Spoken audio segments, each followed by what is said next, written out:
인생이란 붓을 들고서 너무 좋아, 너무 좋아, 너무 좋아, 너무 좋아, 너무 좋아. 진짜 좋아, 진짜 좋아, 진짜 좋아.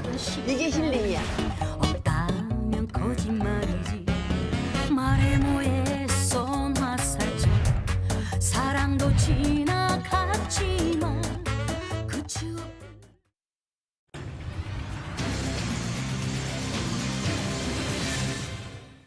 네, 뭐 하고 사나 뭐 먹고 사나 고민을 해보는 시간이죠. 유한솔의 오늘 뭐 사니 이어가겠습니다. 보기만 해도 삶이 나아지는 생활 속 경제 이야기 오늘도 쉽게 한번 이어가 볼 텐데요. 자, 1타 수강생 박진아 아나운서 변함없이 함께하고 있습니다. 오늘 모실 분 소개해 주시죠. 네, 오늘도 사회의 다양한 트렌드를 함께 읽어보도록 하겠습니다. 차영주 와이즈 경제연구소 소장님과 함께하도록 하겠습니다. 어서 오세요. 안녕하십니까? 네, 어서 오세요. 와이즈 경제연구소 차영주 소장님 모시고 나눠볼 오늘의 주제는요. 자, 우리 시니어들의 달라진 어떤 생활상과 가치관, 또 소비 문화, 이른바 액티브 시니어에 대해서 이야기를 좀 해보도록 하겠습니다. 관련해서 소개를 할 인물이 올해 나이 81살, 조금 전에도 영상으로 보셨겠지만 이제 연예계에서도 대표적으로 액티브 시니어로 주목받고 있는 배우 선우용녀 씨의 얘기입니다. 영상에서 나왔던 장면은 이제 실제로 자기가 운전을 해서 호텔까지 가서 매일 아침에 이제 조식을 먹고 있다. 그런 모습들이었는데 어떤 인생 이막을 즐기는 모습들, 이런 것들이 지금 달라진 우리 시니어들의 생활상을 좀 대변하고 있는 것 같아요. 예, 그렇습니다. 저도 저 영상을 본 지가 좀 꽤 되는데 예. 상당히 화제가 됐었던 그런 영상이죠. 안타깝게도 이제 사별을 하신 이후에 이제 자제분들도 다 이제 출가를 한 상태고 네. 혼자 계시다 보니까 내가 이 돈 있는 거 싸들고 갈 일도 없으니까 예. 내가 즐겨야 되겠다라고 하시면서 조리를 딱 끊으시고 조리하는 것을 그다음에 아침을 일찍 조식 호텔에 가서 조식을 드시는 그런 모습들을 제가 확인을 좀 한 적이 있습니다. 예. 아무래도 이제 시니어 액티브 시니어라는 이제 신조어를 좀 만들어 내신 그런 분이 아닌가 싶은데요. 우리가 이제 소비도 즐기고 능동적으로 생활하고 운동도 꾸준히 하면서 젊은 사람 못지않게 삶을 즐기는 그런 모습이 참 보기 좋다. 이렇게 말씀드릴 수 있겠습니다. 네, 이제 관련해서 이야기를 하자면 이제 혼자 살고 있는 와중에 장 보고 나서 이제 요거 갖고 아침 차려 먹고 하는 것 자체가 뭐 버리게 된 식자재도 많고 하니까 조금 더 보태서 이렇게 조식 먹는 게 더 나을 수도 있겠다 이런 얘기인데 아무튼 취지는 그겁니다. 이제 싸들고 갈 돈이 아니고 본인에게 좀 잘 써보자. 우리 아버지, 어머니, 할아버지, 할머니가 달라졌다는 이야기입니다. 달라진 모습들에 힘입어서 결국 이제 이분들이 어디에서 어떻게 돈을 쓰는가에 대해서 저희가 오늘 초점을 맞춰서 이야기를 해볼 것 같은데 일단 가진 자산을 어떤 식으로 물려줄지 상속에 대한 가치관도 좀 변하고 있는 것 같습니다. 예전에는 자식들에게 한 푼이라도 더 물려줘야지 이랬다면 이런 기조도 조금 변하고 있는 것 같아요. 그렇습니다. 노년층의 상속 가치관이 변화했습니다. 과거에는 자녀에게 이 상속세를 주겠다, 상속을 하겠다라는 이런 의지가 컸지만 요즘에는 자신과 배우자를 위해서 쓰겠다라는 부분이 4분의 1%를 차지했습니다.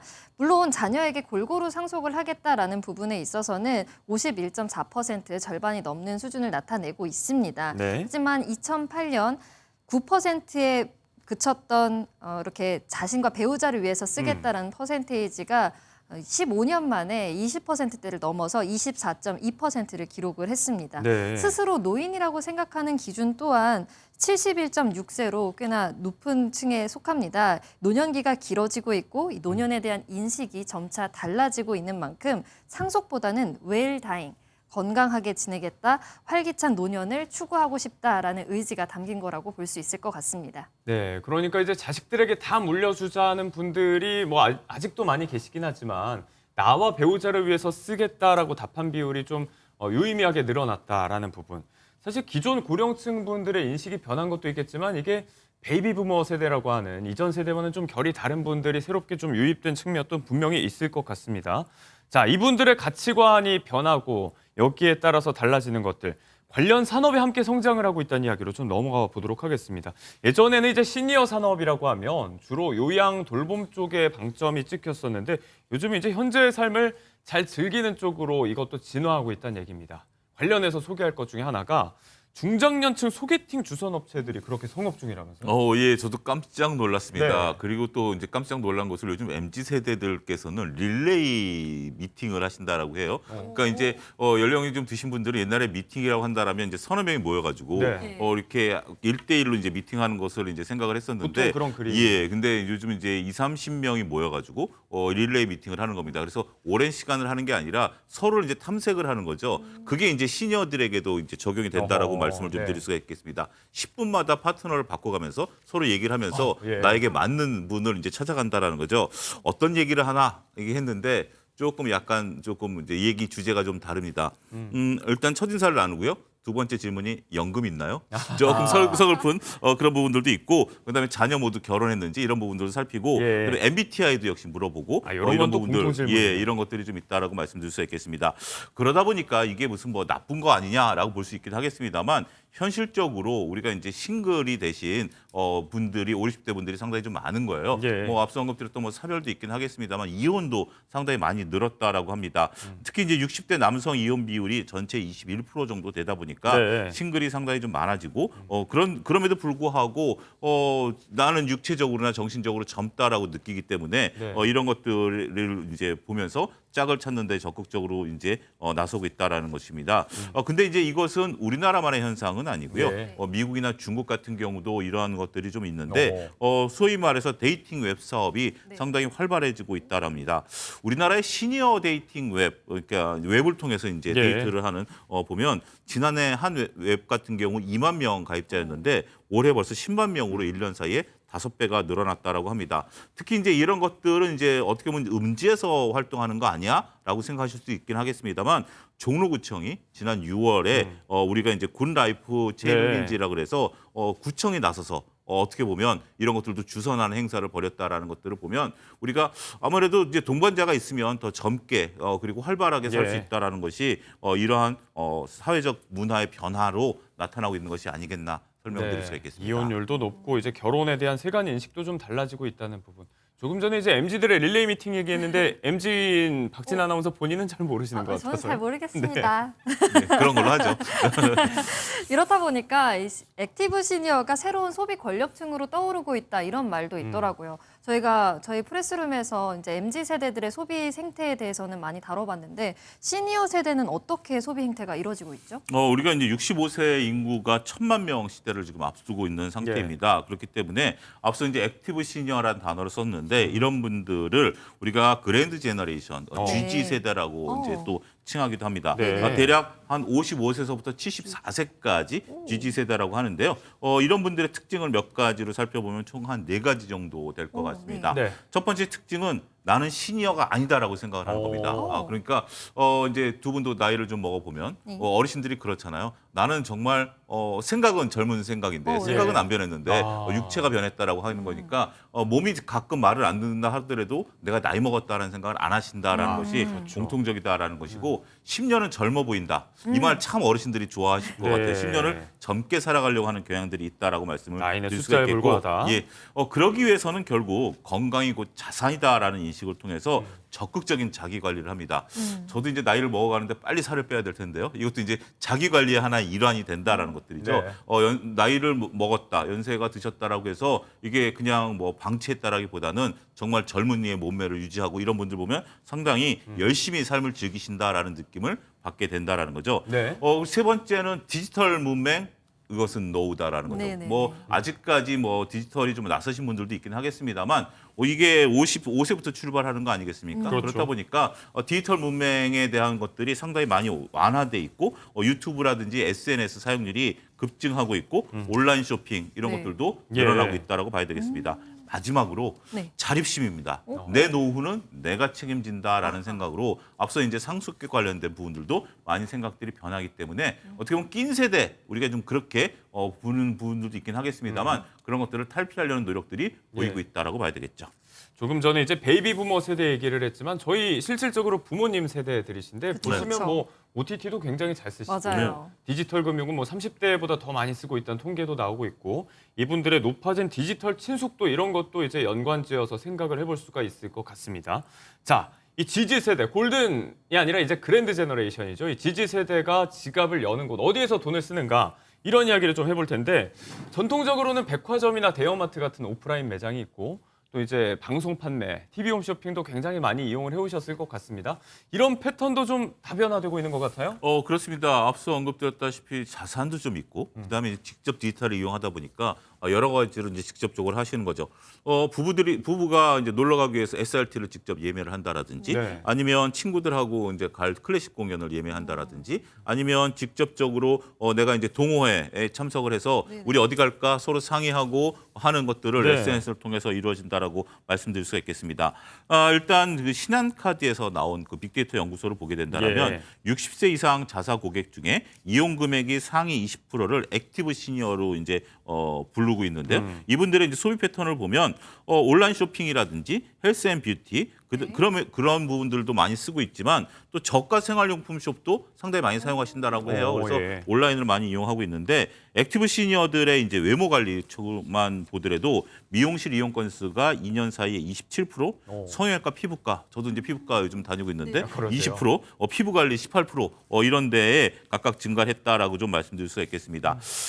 글로벌 소비 패턴을 좀 본다 하더라도 전체적으로 이런 것들이 좀 늘어나고 있는데 또 식품 같은 경우도 온라인으로 카드로 구매하는 것이 311만 원으로 다른 가구보다 13%가 높다라고 합니다. 네. 어찌됐든 전체적으로 시니어 가구들의 사용 형태가 어떤 특정 섹터에 몰려 있지 않고 정말 일상적인 부분들에 다변화돼 있고 이러한 금액들이 젊은 세대 못지않게 때로는 젊은 세대보다 더 많은 금액을 사용하고 있다는 것이 현실적으로 드러나고 있다라고 말씀드릴 수가 있겠죠. 어쩐지 소장님께서 최근에 좀 화면이 잘 나온다고 생각을 했었는데 비결이 또 따로 있었어요. 저도 이제 젊게 보이고 싶은 노력을 한번 해야죠. 네, 예. 바람직합니다. 예. 이렇다 보니까 화장품 모델 또한 젊은 미녀 배우들의 전유물이라고 여겨졌던 게 많이 바뀌었습니다. 시니어 여배우들이 쓰이는 경우가 정말 많아졌는데요. 적극적인 소비층이 이 액티브 시니어층이라고 봐야 될 것 같습니다. 맞나요? 예, 그렇습니다. 그러니까 이제 아무래도 여성분들, 이제 남성분들은 화장품이라는 것은 대부분 이제 한 두어 가지 정도, 스킨로션 스킨로션이랑 뭐 이 정도인데 여성분들은 아침에 한 10개, 저녁 때 한 20개 이렇게 좀 쓰시는 거죠. 반대로 바뀌었나요? 어쨌든 이런 부분들인데 그러다 보니까 이제 적극적인 소비층이 액티브 시니어층이다라는 거죠. 네. 그러기 위해서 우리가 국민 배우 김혜자 씨가 83세에 본인 네. 그 연예계 생활 최초로 화장품 모델이 야. 되셨다라고 합니다. 네. 그러면서 우리가 김혜자 씨를 선택했다라는 것이 보통 이제 우리가 국민 배우라는 어떤 공경의 대상에서 공감의 대상, 우리 같이 이제 나이를 먹어간다. 그러니까 예. 시청자분들과 이제 그런 공감의 대상으로 한다라고 좀 말씀드릴 수 있겠죠. 따라서 이제 이러한 부분들을 놓고 보면 김혜자 씨뿐만이 아니라 원래 전통적인 화장품 배우라고 한다라면 몇 분이 계시죠. 그 중에 거의 1세대가 이제 장미희 씨가 예. 될 텐데 60세에 되던 2018년에 여전히 나이가 든 화장품 뒤에도. 뭐 이제 됐다라고 하면서 그런 부분들이 이제 성공했다라고 말씀드릴 수 있겠고 윤여정 씨도 현재 네네. 지금 배우 그 화장품 배우로 활동하고 있고 최하정 씨도 활동하고 있는 것들이 어떻게 보면 같이 나이를 먹어가면서 같이 화장품을 소비하는 세대들의 네. 공감을 이끌어내고 있다라고 말씀드릴 수 있겠습니다. 화장품 시장의 광고 모델 선정에서도 감지가 되는 달라진 변화들. 그만큼 이제 많은 이 액티브 시니어들께서 잘 가꾸고 잘 꾸미고 계시다는 얘기인데 이분들이 또 잘 차려입고 계시는 것 같기도 합니다. 이제 패션 시장에서도 액티브 시니어가 큰 손으로 주목받고 있다고 해요. 에이지리스라는 그 자꾸 신조어들이 나오는데요. 에이지리스. 나이를 잊은 이제 패션들이다라고 말씀을 좀 드릴 수가 있겠습니다. 젊은 층들이 많이 가는 무신사라든지 네네. 스파 뭐 이런 데에서도 예. 이런 그 소위 말해서 시니어층들의 매출이 크게 어허. 증가하고 있다라고 예. 말씀드릴 수가 있겠습니다. 그리고 우리가 이제 뭐 여러 가지 패션 플랫폼들 같은 데서도 60대 이상 고객 수가 129%나 증가하는 그런 모습도 보였다라고 좀 말씀드릴 수 있겠습니다. 그리고 일부 아웃도어 같은 경우는 5070 세대를 겨냥해서 기능성이 있는 네. 일반적으로 우리가 이제 운동하면서 할 수 있는 일상복으로 입을 수 있는 이러한 트렌디한 패션도 만들어내고 있다라고 하니까 전반적으로 우리가 꼭 옛날에는 노인 패션 네. 뭐 이렇게 좀 그런 부분들이란 용어가 좀 있었죠. 지금은 사라진 지 꽤 오래되는 단어인데 지금은 정말 어떤 옷을 입든지 다 소화해낼 수 있는 액티브 시니어 세대들이 등장했다라고 말씀드릴 수 있겠습니다. 네, 소위 젊은 층이 주로 향유하는 브랜드 쪽에서의 그 소비 패턴도 굉장히 과감해졌다고 하더라고요. 그런 통계도 나와 있습니다. 자, 이분들이 이제 잘 가꾸고 잘 꾸미고 잘 차려입고 이런 이야기들 사실 보이는 부분에 더 관심을 갖고 적극적으로 투자를 하기 시작했다는 건 그만큼 보여줄 곳이 많다는 얘기가 될 수도 있을 것 같은데 이 부분들의 대외적인 어떤 만남이 확장되고 있다. 외연이 좀 늘어나고 있다는 얘기.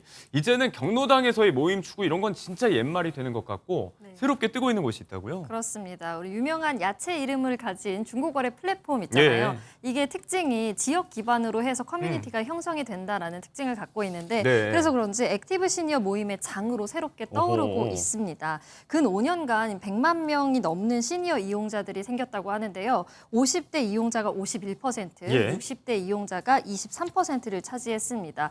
뭐 모델 모임이라든지 피아노 모임 아니면은 인공지능이나 교육 강좌를 함께 들을 수 있게 만드는 모임들이 열리고 있습니다. 예. 또 이렇게 시니어 세대들의 장이 과거에는 말씀해 주셨듯이 뭔가 오프라인을 통해서 경로당이었다면 이제는 디지털에 익숙해진 시니어 세대들은 은퇴 후에 자신에게 맞는 소비를 행태를 갖다 보니까 네. 이렇게 새로운 장이 떠오르고 있습니다.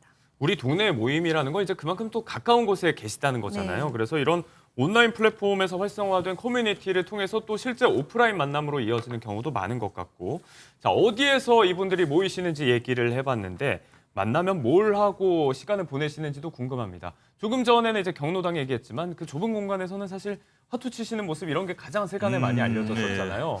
이분들이 또 빠지신 게 있다면서요?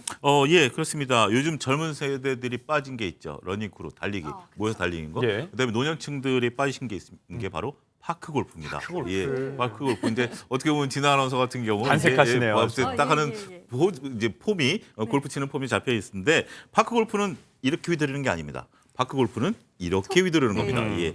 휘두르는 이제 자세가 좀 다른데 네. 국내 파크 골프 인구가 2018년에 20만 명에서 2025년 150만 명으로 7배가 증가를 했습니다. 예. 아무래도 난이도가 상당히 낮고요. 비용도 저렴하고 세대 간의 커뮤니티도 활성화되다 보니까 스포츠로 자리 잡았다라는 거죠. 이렇게 폭발적으로 이제 그 즐기시는 인구가 증가하게 된 것 중에 하나는 파크 골프장이 2023년 기준으로 2,000개를 돌파했습니다. 네. 그러다 보니까 많은 분들이 파크 골프를 즐기고 있고요. 예. 그런데 서울 같은 경우 파크 골프장 여러분들 잘 보셨나요? 쉽게 잘 안 보이시죠? 지역에 좀 많이 건설이 되고 있죠. 특정 지역이라든지 뭐 이렇게 좀 돼 있기 때문에 실내에 우리가 이제 그 파크 골프장들이 생겨나고 있다라는 겁니다. 서울시와 서울교통공사 그다음에 자치구들이 지하철 역사라든지 체육센터 내에 이렇게 실내 파크 골프장을 만들었다라고 합니다. 예. 석계역과 삼각 지역에는 시니어 파크 실내 골프장이 생겼고요. 강북구하고 도봉구 같은 경우 문화센터에 이런 것들을 만들어냈다라고 하니까 여러분 그리고 만들 예정이다라고 하니까 네. 이런 것들을 잘 이용하시면 될 것이다라고 말씀드릴 수가 있겠습니다. 네, 저희 박진 아나운서가 이제 반색한 이유는 저희 MBN에서 새롭게 선보이고 있는 또 렛츠고 파크 골프 환상의 짝꿍 예능 프로그램에 또 출연 중이기 때문에 네. 네, 유독 많이 반가워했는데 자 달라진 분위기가 예능 프로그램에도 이렇게 좀 저희가 체감이 되는 분위기가 있다라는 이야기를 잠시 하고 좀 넘어가도록 하겠습니다. 자 이분들이 뭘 먹고 뭘 입고 누리는지 얘기했지만 의식주 가운데서 이제 주가 빠졌습니다. 장차 이분들이 어디에서 머무시는지 이야기를 좀 해볼 텐데 실버타운 조성붐이 있어요. 예, 그렇습니다. 우리가 실버타운이라고 하면 이제 도심 외곽에 이제 있었다라는 생각들을 아직까지도 많이 하시는 것 같아요. 하지만 예. 현재 지금 위례라든지 한남, 방배 이렇게 주요 지역에 시니어 주택 프로젝트가 이제 이루어진다라고 말씀드릴 수가 있겠습니다. 최근에 트렌드를 보게 된다라면 도시명 복합형 시니어 레지던스를 이제 지향한다라고 말씀을 좀 드릴 수가 있겠고 네. 우리가 전반적으로 일반적인 서비스 여기에 의료 이런 것까지 연결을 하면서 많은 분들이 현실적으로 즐길 수 있고 생활할 수 있는 이러한 부분들이 이제는 도심에서 이루어지고 있다라고 말씀드릴 수가 있겠습니다. 네, 자 이렇게 액티브 시니어를 중심으로 해서 달라진 문화 그리고 생활상 전반을 좀 돌아봤습니다. 업계에서 가장 이제 주목을 하고 있는 부분인데 초고령화 시대가 시작이 됐죠. 이런 흐름은 계속해서 가속화가 되고 있는 측면이 있어서 앞으로의 전망도 좀 짧게 한번 살펴볼 수가 있을 것 같아요. 디지털금융경제연구원에서 따르면 우리나라 GDP 중에 한 20% 이상이 시니어가 담당할 것으로 보고 있습니다. 네. 이거는 글로벌 추세도 마찬가지고 대략적으로 25%에서 30% 내에 참여할 것으로 것으로 좀 보고 있고요. 그다음에 이제 국내 시니어 시장 같은 경우 하나금융연구소에서 발표한 것을 보면 네. 2022년에 88조 원에서 우리가 2030년까지 240조, 연평균 13%가 성장할 것으로 보여지고 네. 있기 때문에 관련 산업들이 더욱더 활성화되지 않을까 말씀드릴 수가 있겠습니다. 네, 소비 산업 측면에서 보면 이제 초고령화 시대 위기가 하나의 기회가 또 될 수도 있을 것 같습니다. 차영조 소장님과 이야기 나눠봤습니다. 고맙습니다. 감사합니다.